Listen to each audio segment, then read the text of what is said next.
योगी राम सूरत कुमार, योगी राम सूरत कुमार, जय गुरु राया. காணிமடத்தினுடைய தியான மையம் ஒரு கட்டிட ரூபமாக எண்கோண வடிவில் உருவாகின்ற இந்த இடத்தில் நின்று உங்களோடு பேசுவதில் மிக மிக சந்தோஷம் அடைகின்றோம்.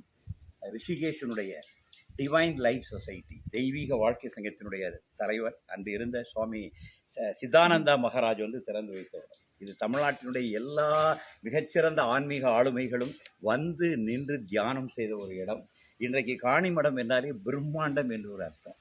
எனவே ஒரு ஓலை குடிலாக இத்தனை ஆண்டுகளாக இருந்த இடத்தை பகவான் இன்றைக்கு எண்கோண வடிவிலான பிரம்மாண்டமான தியான மண்டபமாக இன்று மாற்றிவிட்டார். சுவாமி அதரதன் காலத்தில் அந்த வளர்ச்சிகளை தந்து கொண்டே இருப்பார்.